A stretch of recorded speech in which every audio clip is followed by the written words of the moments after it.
स्वरूप एकांत जग का जो किया उपकार है, उसके लिए जिन वाणी माँ को वंदना सतबार है, वंदना सतबार।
नियम सार ग्रंथ जीव अधिकार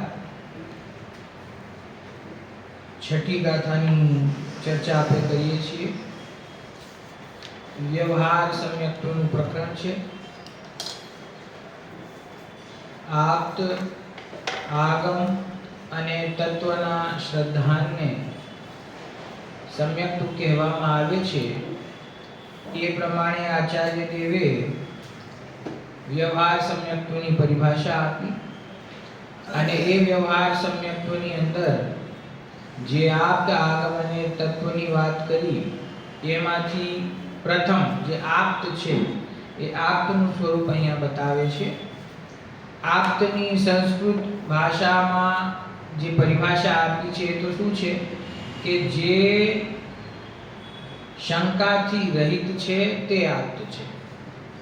जे व्यक्ति जे विषय में सर्व प्रकारनी शंकाथी रहित छे ते व्यक्ति ते विषय में आप्त छे। ए न्यायनी परिभाषा छे। एटले सर्वज्ञ परमात्मा ने केवल ज्ञान होवाथी अने समस्त विकारी भावनो अभाव होवाथी जगतना कोई पण पदार्थ प्रत्ये कोई पण प्रकारनी शंका बाकी रही नथी। त्रणेय लोक त्रणेय काळना समस्त द्रव्य गुण पर्यायोने तेओ एक समय में दर्पणवत स्पष्ट जाने छे, माटे तेओ शंकाथी रहित होवाने कारणे आप्त छे। अध्यात्मनी अने आगमनी सामान्य भाषा में कहीए तो आप्त एटले वितराग सर्वज्ञ परमात्मा। ए वितराग सर्वज्ञ परमात्मा छे एमनुं स्वरूप केवुं छे एनी चर्चा अहींया छठी गाथामां आवी। एमां जे वितराग सर्वज्ञ देव छे तेओ 18 दोषोथी रहित होय छे। ए परिभाषा अहींया बतावी छे। तो एमां 18 दोषोना जे नाम छे अने एमनी सामान्य अर्धी लाइन में एक लाइन में जे परिभाषा छे ए आपणे अहींया वांची छे। 18 मारा ग्रंथ में पेज नंबर 14 छे जे छठी गाथानी टीका छे अने 18 दोषोना नाम पूरा थाय छे त्यां सुधी आपणे वांच्युं छे। एनी आगळ हवे हुं वांचुं छुं। 18 नंबर नो छे के इष्टना वियोग में विक्लव भाव घबराट तेज उद्वेग छे। आ 18 महादोषोथी त्रण लोक व्याप्त छे।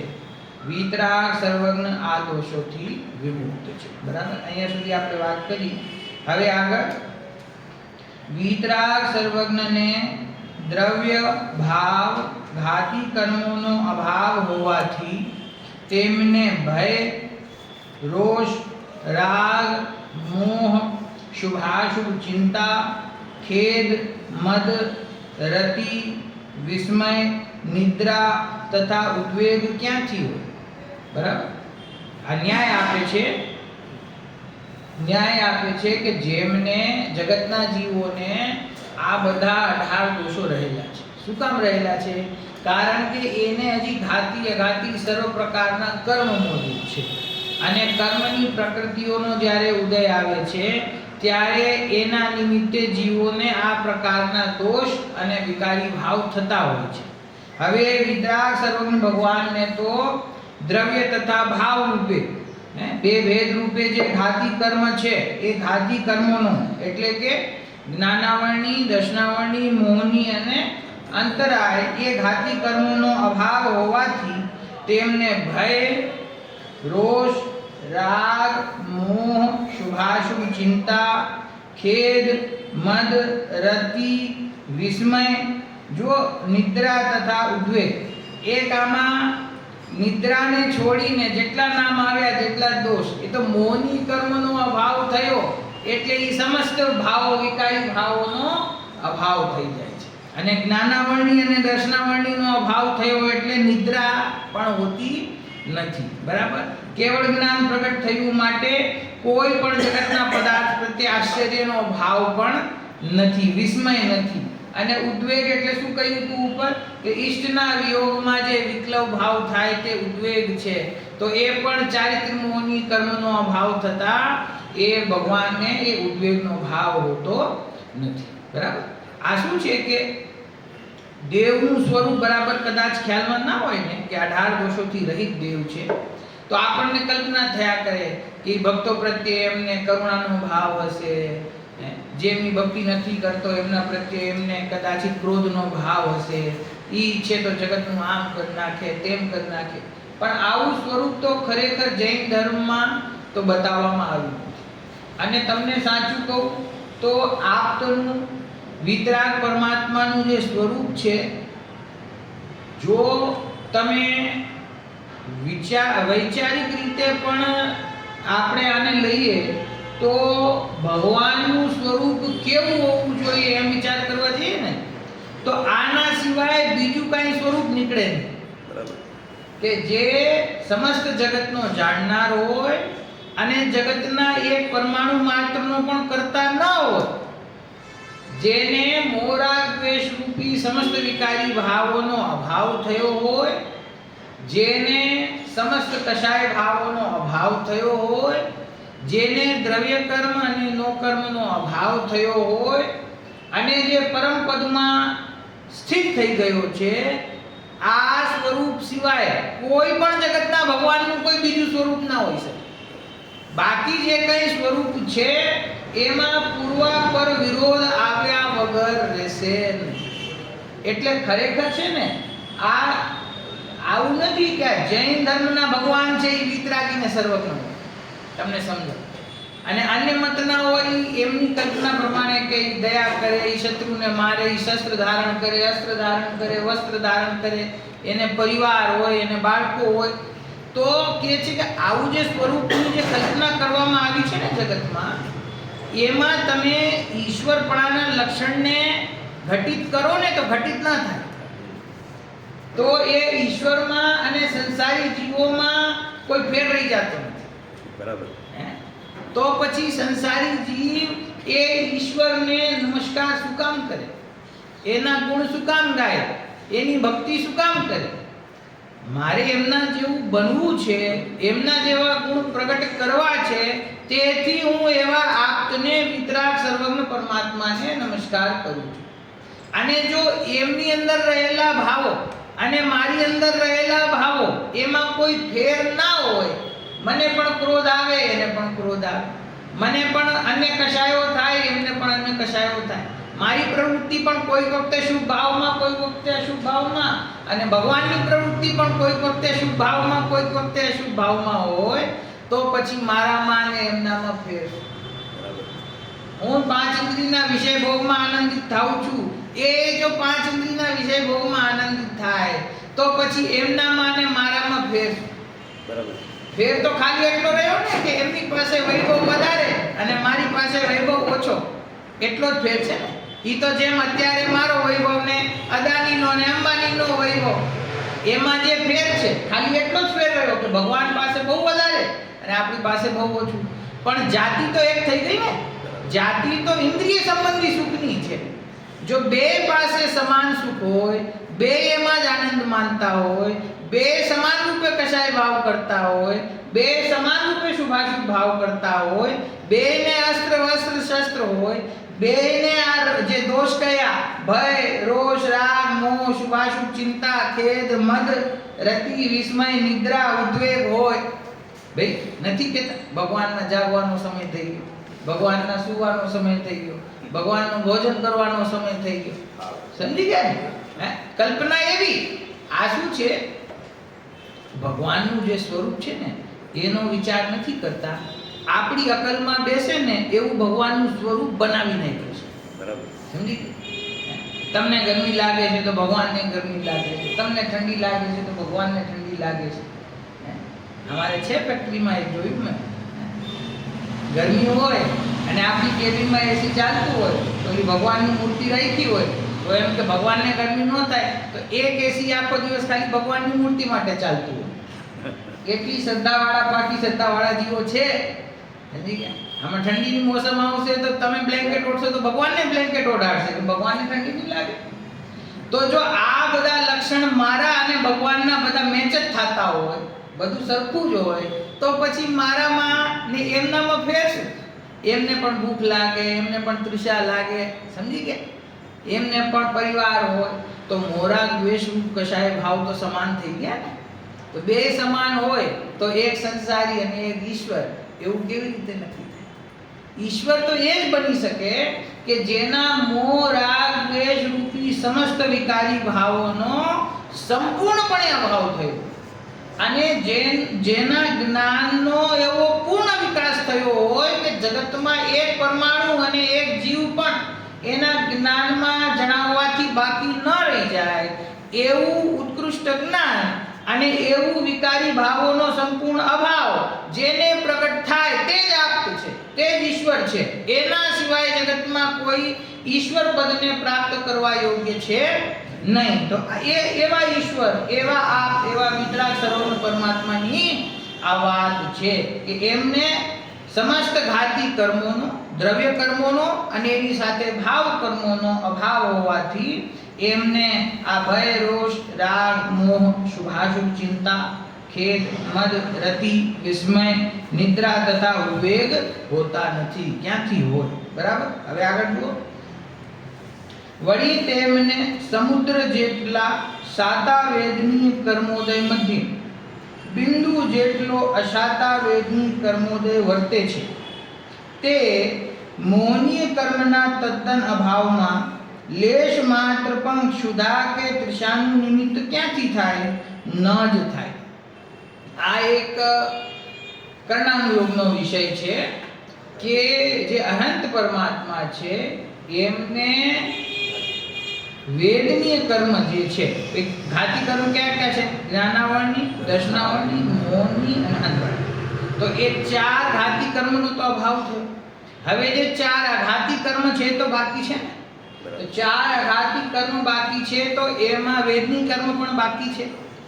એ વેદની કર્મના પૂર્વે બાંધેલા જે નિષેકો હોય એમાંથી આગમમાં એવું આવ્યું છે જે કે કેવલી ભગવાનના જ્ઞાનમાં ગમ્ય છે માત્ર કે એમને બહુ જ અલ્પ અંશમાં અસાતા વેદનીય કર્મનો હજી ઉદય બાકી રહી ગયો છે. સમજી ગયા? સમસ્ત પુણ્ય પ્રકૃતિઓ ખીલી ઉઠી છે, એમાં કોઈ શંકા નથી. છતાં પણ અસાતા વેદની કર્મનો અત્યંત અત્યંત અત્યંત અલ્પ કર્મ હજી બાકી રહી ગયો છે સત્તામાં, જે કેવલી જ્ઞાનમાં ગમ્ય છે, બીજા કોઈને નથી ખ્યાલમાં પણ છે. કર્ણાનુયોગ કહે છે કે એમને અસાતા વેદની કર્મનો ઉદય છે અને એ અસાતા વેદની કર્મનો જે મંદ ઉદય છે એના કારણે જ શ્વેતાંબર સંપ્રદાયમાં એ ન્યાયથી એમ કહેવામાં આવે છે કે કેવલી ભગવાનને અસાતા વેદીનો ઉદય હોવાથી એમને ક્ષુધા તૃષા નામના દોષ હોય છે અને એને દૂર કરવા માટે તેઓ આહાર લેવા જાય છે. તેઓ કવલાહાર કોને કહેવાય? આમ હાથમાં લઈને આહાર ગ્રહણ કરો, બરાબર, જે મુનિરાજ કરે છે ને. તો કે છે કેવલી ભગવાન પણ એવી રીતે આહાર લેવા જાય છે. કેમ કે શરીરની સ્થિતિ હજી બાકી છે, આયુષ્ય બાકી છે અને અસાતા વેદની કર્મનો ઉદય છે, તો તેથી તેમને ભૂખ લાગે છે.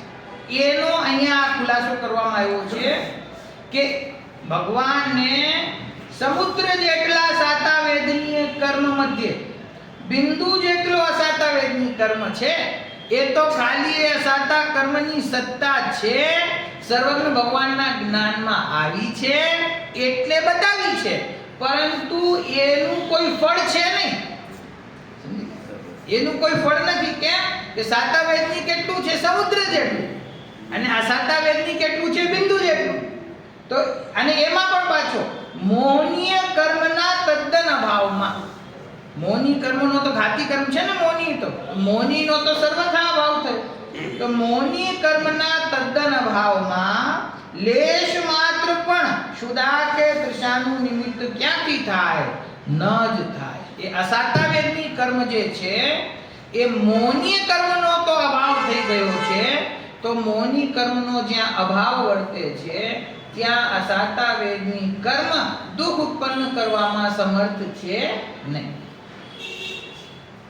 કારણ કે ગમે તેટલું અસાતા વેદની કર્મ હોય તો પણ મોહની કર્મના અભાવમાં દુઃખની લાગણી હોઈ શકે નહીં. તો પછી અહીં તો જ્યાં અનંત ગુણા સાતા વેદની કર્મ મધ્ય અલ્પમાત્ર એટલે કે અવિદ્યમાન જેવું અસાતા વેદની કર્મ વર્તે છે, ત્યાં ક્ષુધા તૃષાની લાગણી ક્યાંથી હોય? ક્ષુધા તૃષાના સદ્ભાવમાં અનંત સુખ, અનંત વીર્ય વગેરે ક્યાંથી સંભવે? જુઓ કેટલા ન્યાય આપ્યા છે. કદાચ એમ માનો કે એમને ક્ષુધા તૃષાનો દોષ હજી બાકી છે, તો જેને ભૂખ લાગે, તો એનો અર્થ છે ને કે વિકલ્પ થયો કે ભૂખ લાગી છે, ભોજન કરવું છે. તો જ્યાં વિકલ્પ છે ત્યાં દુઃખ છે. વિકલ્પ એટલે કે દુઃખ. તો કે છે જો એમને ક્ષુધા તૃષાનો વિકલ્પ બાકી રહી ગયો હોય તો પછી એને અનંત સુખ ને અનંત વીર્ય ક્યાંથી સંભવે? આમ વિતરાગ સર્વજ્ઞને ક્ષુધા તથા તૃષા નહીં હોવાથી તેમને કવલાહાર પણ હોતો. કવલાહાર વિના પણ તેમને, હવે આજો કોઈ એમ પૂછે અહીંયા કે જો કેવલી પરમાત્મા આહાર ન લે તો શરીર આટલું કેવી રીતે ટકી રહે આટલા વર્ષો સુધી? જો આહાર ન લે તો શરીર તો મનુષ્યનું છે ને, તો મનુષ્યના શરીરને તો આહાર જોઈએ કે ન જોઈએ? મુનિરાજ આહાર લે છે કે નથી લેતા? લે છે. તો અર્યંત પરમાત્મા થઈ ગયા ત્યાર પછી હવે આયુષ્ય કેટલું? સિમંદર પરમાત્માનું આયુષ્ય કેટલું છે? 1 કરોડ પૂર, 1 લાખ કરોડ પૂરો. હા, 1 લાખ કરોડ. 1 લાખ કરોડ પૂર ના, 1 કરોડ. 1 કરોડ પૂર. તો આટલા કાળ સુધી આહાર ન લે તો શરીર કેવી રીતે ટકી?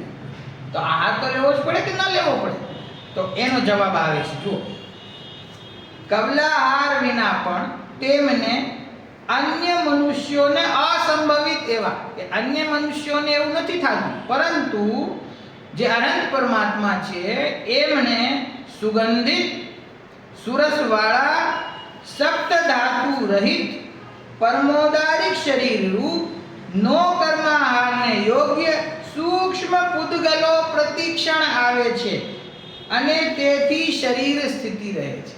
એમની શરીર સ્થિતિ કેવી રીતે ટકી રહે છે? કે પહેલી વાત તો એમનું જે શરીર છે તે ઓદાર્યું નથી, સપ્ત ધાતુથી રહિત થઈ ગયું છે, સમસ્ત દોષોથી રહિત થઈ ગયું છે, સુગંધિત શરીર છે, સુરસ શરીર છે, બરાબર. એવું જે પરમોદારિક શરીર છે એ પરમોદારિક શરીર માટે જે પૂદગલ પરમાણુઓની જરૂર છે એવા સૂક્ષ્મ પૂદગલ પરમાણુઓ પ્રતિક્ષણ એમને આવી રહ્યા છે. સમજી ગયા? પ્રતિક્ષણ ઓટોમેટિક આવી રહ્યા છે. એના માટે આહારની જરૂર નથી. કોઈ એમ વિચારે કે આહારથી શરીર સ્વસ્થ થાય, આહારથી શરીરની સ્થિતિ ટકી રહે એવું જરૂરી નથી. આ શરીર માટે જે પૂતગલ પરમાણુ જોઈએ એ અનંત પરમાત્માને એમના પુણ્ય પ્રતાપથી અને પરમૌદારિક શરીર હોવાથી એ શરીરને યોગ્ય નો કર્મના પરમાણુઓ પોતાની મેળે આવે છે. એમાં આહારની કોઈ એમને જરૂર પડતી નથી. અરે આવું તો ખાલી અનંત પરમાત્મા માટે નહીં, પણ જે મુનિરાજ હોય છે ને, જે રિદ્ધિવાળા મુનિરાજ હોય છે, અન્ય પણ હોઈ શકે, એ મુનિરાજોના ઘણા પ્રકારના તપોનું વર્ણન આવે છે શાસ્ત્રમાં કે જ્યાં તેઓ 1 મહિના સુધી, 2 મહિના સુધી, 6 મહિના સુધી, 1 વર્ષ સુધી આહાર નથી લેતા. તો કે મુનિરાજ તો હજી મનુષ્ય જીવન છે, સાધુ જીવન છે, 1 વર્ષ સુધી આહાર ન લે તો શરીર કેવી રીતે ટકી રહે? તો કે છે એમના તપના પ્રભાવથી એમને શરીરને યોગ્ય જે નો કર્મના પરમાણુઓ જોઈએ એ પોતાની મેળે આવે છે પૂર્વ પુણ્યના ઉદય. અને એટલું જ નહીં, જેટલું વધારે તપ કરે છે, જેટલો વધારે અનશન રાખે છે, જેટલો આહારનો ત્યાગ કરે છે, શરીર એટલું વધારે મજબૂત થતું જાય છે અને શરીરની કાંતિ એટલી વધતી જાય છે, ઘટતી નથી, વધતી જાય છે. તો આ તો પુણ્યનો પ્રતાપ છે. આ કોઈ આહાર કરે તો જ એનું શરીર બને એવું કઈ જરૂર નથી. નરકાદીમાં ક્યાં આહાર છે? તો 33 સાગર સુધી તો શરીર રહે છે ને. તો શરીર માટે આહારની જરૂર નથી. નો કર્મ પરમાણુ આહાર વર્ગણાની જરૂર છે. એ વર્ગણા છે એ ઓટોમેટિક એમને આવે છે. બરાબર. વળી પવિત્રતાને અને પુણ્યને એવો સંબંધ હોય છે, અર્થાત ઘાતી કર્મોના અભાવને અને બાકી રહેલા આઘાતી કર્મોને એવો સહજ સંબંધ હોય છે કે વિતરાગ સર્વજ્ઞને તે બાકી રહેલા આઘાતી કર્મોના ફળરૂપ પરમૌદારિક શરીરમાં જરા એટલે કે વૃદ્ધપણું, રોગ અને પરસેવો હોતા નથી. આ પણ દોષના નામ આવ્યા હતા ને, જરા, રોગ અને શ્વેત, પરસેવો. તો કે છે એમને ઘાતી કર્મનો તો અભાવ થયો અને અઘાતી કર્મોમાં પણ પુણ્ય પ્રકૃતિઓ જ હોય છે અને શરીર પાછું પરમૌદારિક છે, સપ્ત ધાતુથી રહિત છે. તેથી એમને એમાં વૃદ્ધપણું, રોગ અથવા પરસેવો એવું કાંઈ એવા દોષો એમને હોતા નથી. વળી કેવડી ભગવાનને ભવાંતરમાં ઉત્પત્તિના નિમિત્તભૂત, આ બહુ સરસ બિંદુ છે જુઓ, કેવડી ભગવાનને ભવાંતરમાં એટલે આવતા ભવમાં ઉત્પત્તિના નિમિત્તભૂત શુભાશુભ ભાવો નહીં હોવાથી તેમને જન્મ હોતો નથી. હવે નવીન જન્મ નહીં થાય, આ ભવ પૂરો થાય પછી નવીન જન્મ નહીં થાય. શું કામ નહીં થાય? કે આ વર્તમાન ભવમાં શુભાશુભ ભાવોનો અભાવ થઈ ગયો, તો એને નવીન કર્મ બંધાતા નથી, તો એને જન્મ આદિ ક્યાંથી થાય? અને જે દેહ વિયોગ પછી ભવાંતર પ્રાપ્તિ રૂપ જન્મ થતો નથી તે દેહ વિયોગને મરણ કહેવાતું નથી. કે આ વર્તમાન ભવમાં તો મરણ થશે કે નહીં થાય? તો કે છે કે મરણ કોને કહેવાય? કે જેના પછી ફરીથી એક નવું જન્મ મળે. હવે એમને જન્મ તો મળવાનો નથી, જન્મ તો તેઓ લેવાના નથી. તો આ વર્તમાન ભવમાં જ્યારે દેહ છૂટશે તો એને મરણ પણ કહેવાતું નથી. તો આ મરણ નામનો દોષ પણ એમને છે નહીં, જન્મ પણ નથી, નવીન ભવ ધારણ નહીં કરે માટે જન્મનો દોષ પણ નથી, ને વર્તમાન ભવમાં મરણ નહીં કરે, કેમ કે આવતા ભવમાં ફરીથી જન્મ થવાનો નથી. આ દેહ છૂટે તો ભવાંતર એટલે કે નવીન ભવની પ્રાપ્તિ થતી નથી, સીધા અરહંત તો થઈ જ ગયા છે, સિદ્ધ પરમાત્મા બની જાય છે, સિદ્ધ દશા પ્રાપ્ત કરે છે. દેહનો વિયોગ થઈ ગયો અને ફરીથી દેહનો સંયોગ થતો નથી, તેથી તેમને જન્મ મરણનો પણ દોષ છે નહીં. આ રીતે વીતરાગ સર્વજ્ઞ 18 દોષ રહિત છે. બરાબર. એ જ રીતે અન્ય શાસ્ત્રમાં ગાથા દ્વારા કહ્યું છે કે અન્ય કોઈ બીજા ગ્રંથની ગાથા અહીંયા ઉદ્ધૃત કરે છે આચાર્ય દેવ. શેના માટે? કે ઓલું જે આવ્યું ને આપ્ત આગમ અને તત્વનું શ્રદ્ધાંત એ સમ્યક તો છે, એને સપોર્ટ કરવા માટે બીજા ગ્રંથનું ઉદાહરણ છે. અહીંયા ગાથાર્થ વાંચું છું. ઉપર ગાથા છે આપેલી છે. સો ધમ્મો જથ દયા સોવી તવો વિષયણની ગહો જથ 10 18 દોષ રહ્યો સો દેવો નથી સંદેહો. શું અર્થ છે એનો? તે ધર્મ છે જ્યાં દયા છે, તે તપ છે જ્યાં વિષયોનો નિગ્રહ છે, તે દેવ છે જે 18 દોષ રહિત છે. આ બાબતમાં સંશય નથી. એટલે ત્યાં પણ એ વાત આવી છે કે જે આપ્ત છે એ 18 દોષોથી રહિત હોય છે. તો એના સપોર્ટમાં એના માટે આ ઉદાહરણ ત્યાં આપ્યું છે. અન્ય ગ્રંથનું ક્યાંનું છે એ સ્પષ્ટ નથી, પણ હે 31મી ગાથા ના એ નથી. આ 31મી ગાથા નથી, આ જુદી ગાથા છે અને એનો રેફરન્સ આપેલો નથી. આચાર્ય દેવે લખેલી છે, બરાબર. તથા ચોક્તમ શ્રી વિદ્યાનંદ સ્વામી. પછી વળી શ્રી વિદ્યાનંદી સ્વામીએ શ્લોક દ્વારા કહ્યું છે કે, એટલે ઉપરની જે ગાથા આવી ને એમાંથી ખાલી એ બતાવે છે આચાર્ય કે અન્ય ગ્રંથમાં પણ એ વાત આવી છે કે આપ્ત જે હોય છે તે 18 દોષોથી રહિત હોય છે એમ, બરાબર. હવે વિદ્યાનંદ સ્વામીનો પણ શ્લોક અહીંયા ઉદાહરણ આપેલો છે. શું અર્થ છે જુઓ. ઇષ્ટ ફળની સિદ્ધિનો ઉપાય સુબોધ છે, અર્થાત મુક્તિની પ્રાપ્તિનો ઉપાય સમ્યક જ્ઞાન છે. સુબોધ સુશાસ્ત્રથી થાય છે. સુશાસ્ત્રની ઉત્પત્તિ આપ્તથી થાય છે. માટે તેમના પ્રસાદને લીધે આપ્ત પુરુષ બુદ્ધજનો વડે પૂજવા યોગ્ય છે. અર્થાત મુક્તિ સર્વજ્ઞ દેવની કૃપાનું ફળ હોવાથી સર્વજ્ઞ દેવ જ્ઞાનીઓ વડે પૂજનીય છે. કેમ કે કરેલા ઉપકારને સાધુ પુરુષો સજ્જનો ભૂલતા નથી.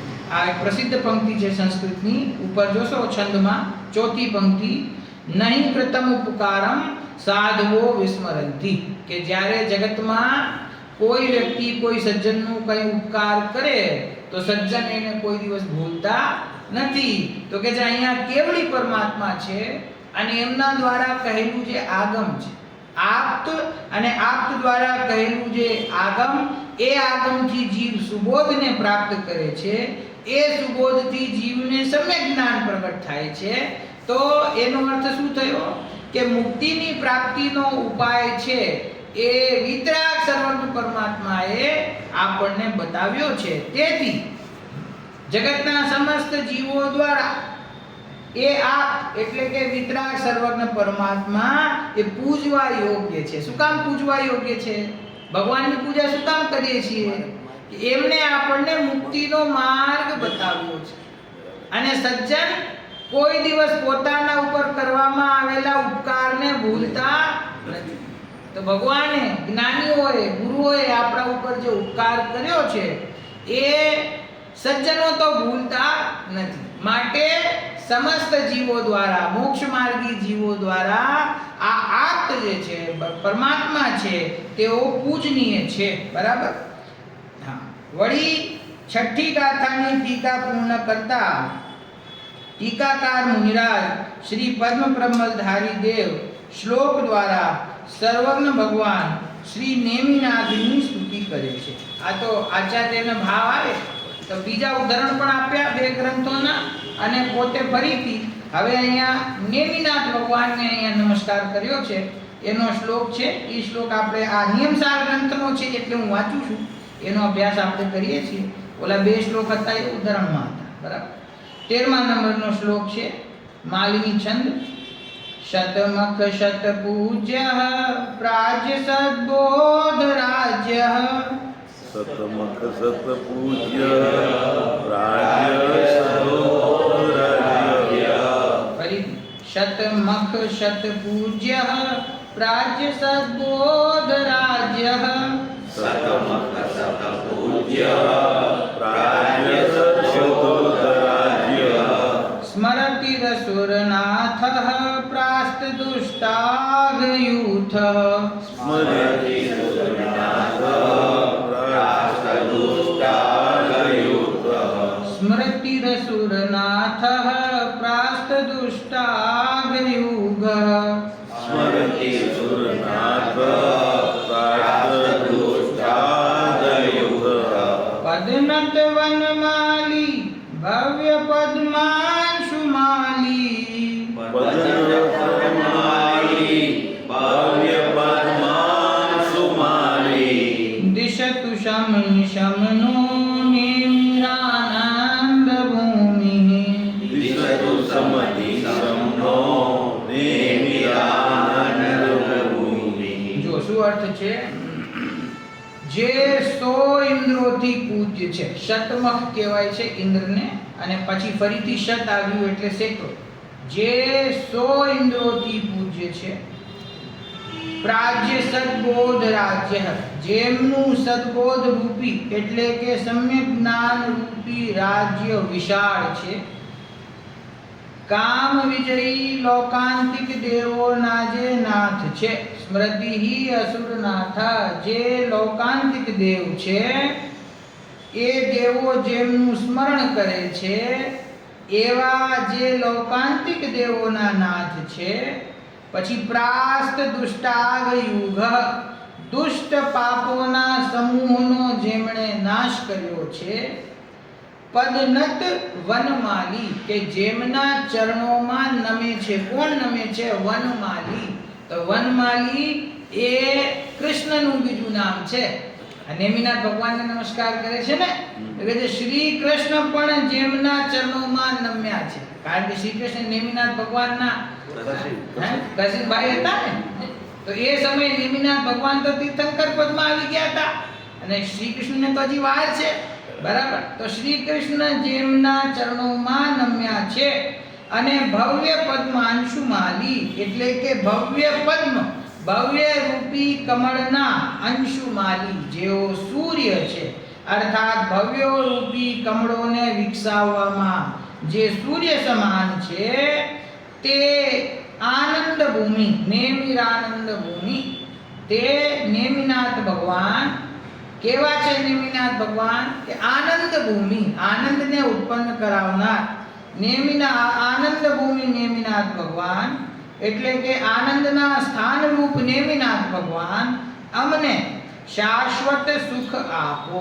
અમને શાશ્વત સુખ એટલે કે મોક્ષ લક્ષ્મી પ્રગટ થાય એવો ભાવ, એવી ભાવના અમે તમારી સમક્ષ રજૂ કરીએ છીએ. બરાબર, ખ્યાલમાં આવ્યો? નેમિનાથ ભગવાનની સ્તુતિ કે જેઓ 100 ઇન્દ્રો દ્વારા પૂજ્ય છે, જેમના સમ્યક જ્ઞાનનો વિશાળ રાજ્ય છે, જેઓ લોકાંતિક દેવો દ્વારા પણ પૂજ્ય છે, જેમણે સમસ્ત દુષ્ટ પાપોના સમૂહનો નાશ કર્યો છે, જેમના ચરણોમાં કૃષ્ણ પણ ઝૂકે છે, જેઓ ભવ્ય કમળોને, ભવ્ય જીવો રૂપી કમળોને ખીલાવવામાં સૂર્ય સમાન છે, એવા આનંદ ભૂમિ નેમિનાથ ભગવાન અમને શાશ્વત સુખ આપો.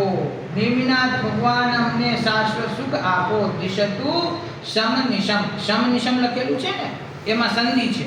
શમ એટલે શ અને અડધો મ પ્લસ અનિશમ.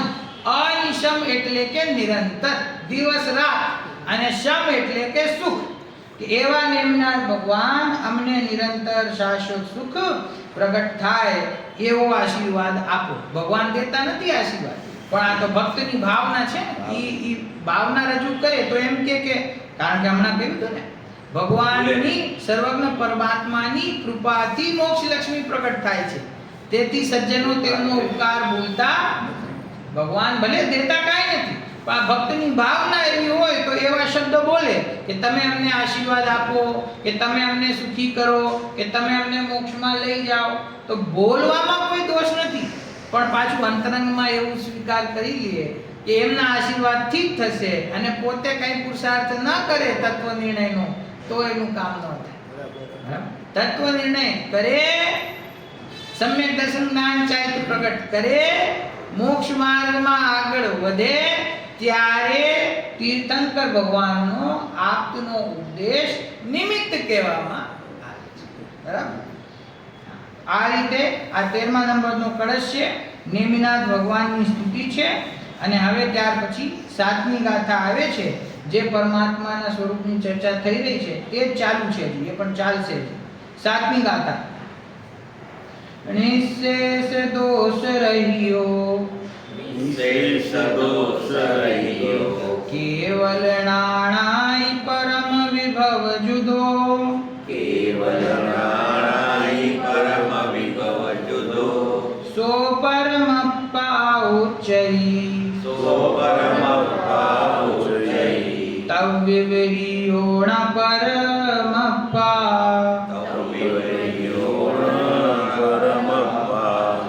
સૌ દોષ રહિત અનંત જ્ઞાન જગાદિ વૈભવયુક્ત જે પરમાત્મા તે કહેવાય તદ વિપરીત નહીં પરમાત્મા છે. સૌ દોષ રહિત, સો નથી 100 નહીં, સૌ સર્વ સમસ્ત દોષોથી, નીચે જુઓ ગાથા, નિશેષ દોષથી જે રહિત છે અને અનંત જ્ઞાન દ્રગાદિ વૈભવ યુક્ત છે, એટલે કે જે કેવળ જ્ઞાનાદિ પરમ વૈભવથી સંયુક્ત છે તે પરમાત્મા કહેવાય છે. તેનાથી વિપરીત તે પરમાત્મા નથી. એટલે બે વાત આવી. જે નિશેષ દોષોથી રહિત છે, સર્વ મોહ રાગ દ્વેષ રૂપી વિકારી ભાવોથી જે રહિત છે અને કેવળ જ્ઞાન કેવળ દર્શન આદિ પરમ વૈભવથી સંયુક્ત છે તે જ પરમાત્મા કહેવાય છે. અને તેનાથી વિપરીત કોણ થાય? અહીંયા બે લક્ષણ બતાવ્યા ભગવાનના. કયા? એક જે સર્વ વિકારી ભાવોથી રહિત છે અને બીજું કે જેમને અનંત જ્ઞાન દર્શન કેવળ દર્શન પ્રગટ થયું છે એ જ પરમાત્મા છે. અને એનાથી વિપરીત છે તે પરમાત્મા નથી. તો વિપરીત એટલે શું?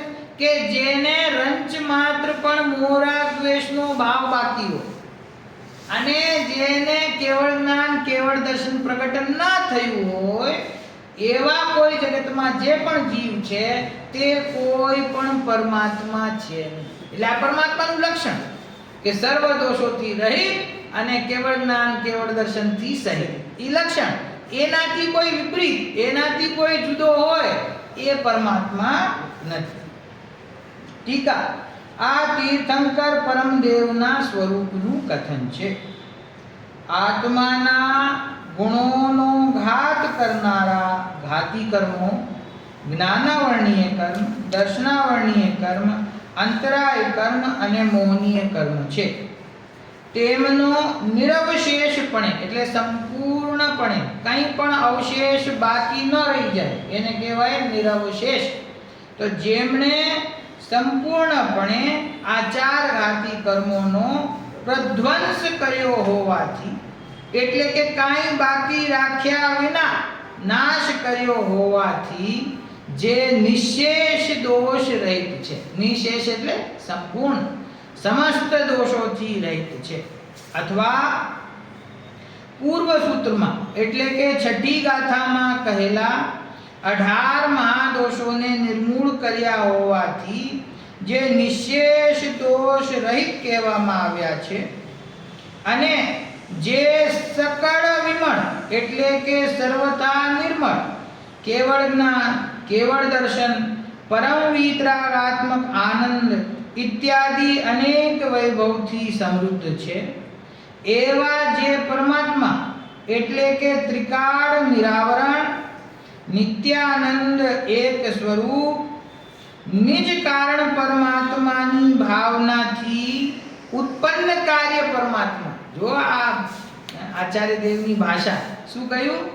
નિજ કારણ પરમાત્માની ભાવનાથી ઉત્પન્ન કાર્ય પરમાત્મા. સર્વજ્ઞ ભગવાન કેવા છે?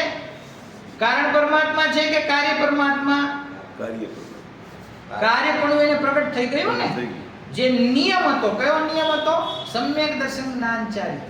નિયમ 7 એ સમ્યક દર્શન જ્ઞાન ચારિત્ર રૂપ નિયમ પ્રગટ થવાથી જે કાર્ય પરમાત્મા રૂપે પરિણમી ગયા છે. અને કોની ભાવનાથી? તો કે કારણ પરમાત્માની ભાવનાથી. સમજી ગયા? જે ત્રિકાળ નિરાવરણ નિત્યાનંદ એક સ્વરૂપ નિજ કારણ પરમાત્માની ભાવનાથી ઉત્પન્ન કાર્ય પરમાત્મા તે જ ભગવાન અરહંત પરમેશ્વર છે. આ ભગવાન પરમેશ્વરના ગુણોથી વિપરીત ગુણોવાળા બધા એટલે કે દેવાભાસો એટલે કે જેઓ દેવ જેવા લાગે છે એવા દેવાભાસો ભલે દેવપણાના અભિમાનથી દગ્ધ હોય તો પણ સંસારી છે. આમ ગાથાનો અર્થ છે. શું કહ્યું? આ વિશેષણનો વિસ્તાર અહીંયા આચાર્ય દેવે કર્યો કે જેમણે પેલો બિંદુ શું કહ્યો કે 4 ઘાતી કર્મ છે, જ્ઞાનાવરણી, દર્શનાવરણી, મોહની અને અંતરાય. 4 ઘાતી કર્મોનો જેમણે અભાવ કર્યો છે. અભાવ નહીં કે જે પ્રધ્વંસ કર્યો છે, કાંઈ એનો અંશ પણ બાકી રહી ગયો નથી.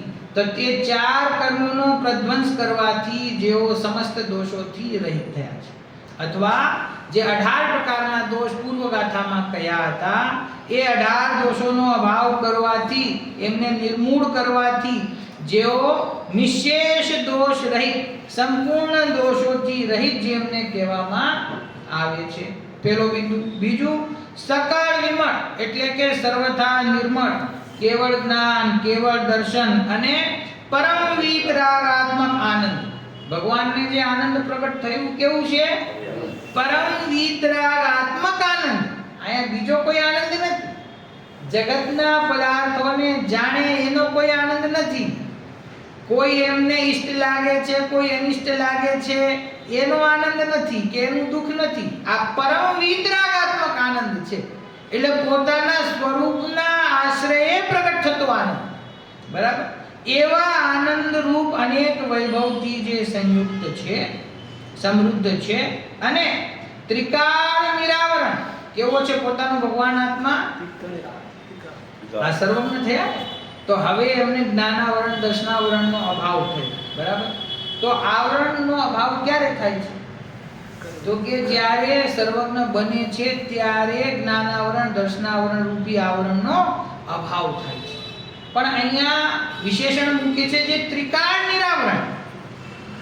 આ સર્વજ્ઞપણું પ્રગટ થાય પછી નિરાવરણ થાય એ તો પર્યાયની વાત છે. અહીંયા તો જે પોતાનો ત્રિકાળ સ્વભાવ છે, એ ત્રિકાળ સ્વભાવ કેવો છે?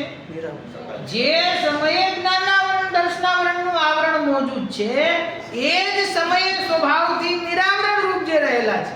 બરાબર. એમનો નહીં. જગતના પ્રત્યેક જીવનો આત્મા કેવો છે? એ ત્રિકાળ નિરાવરણ.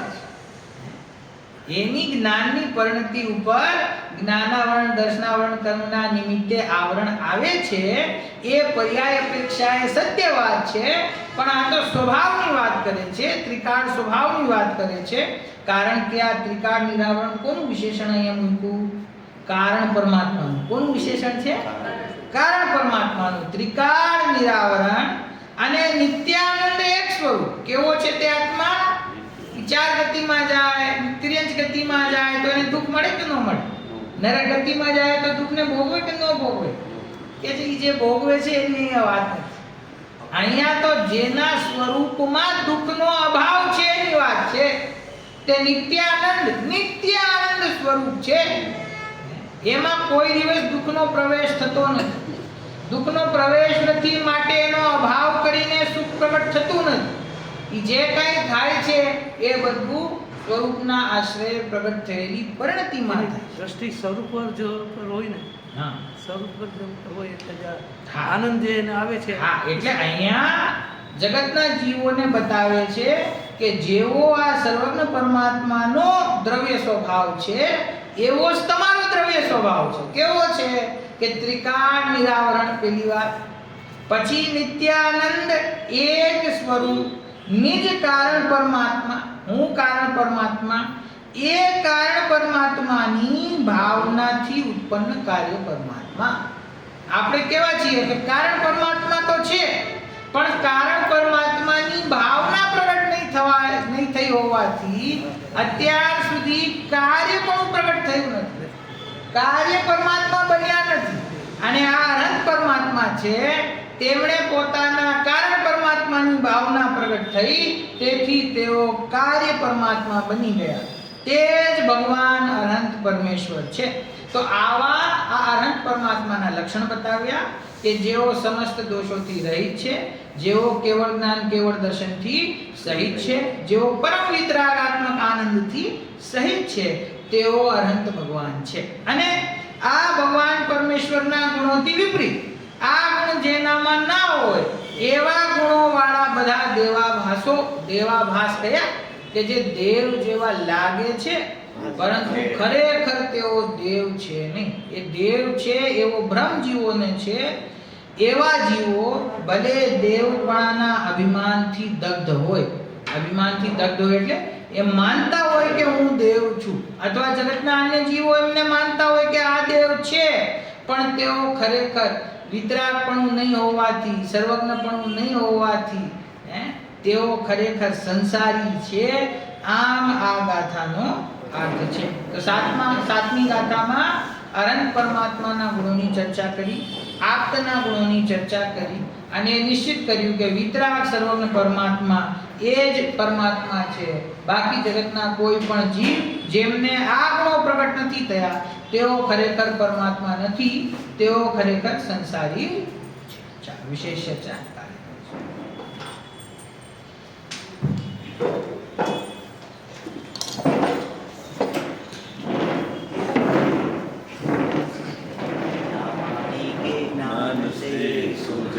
કાલો સોવાણી મસ્તક નમો સદા દેવો.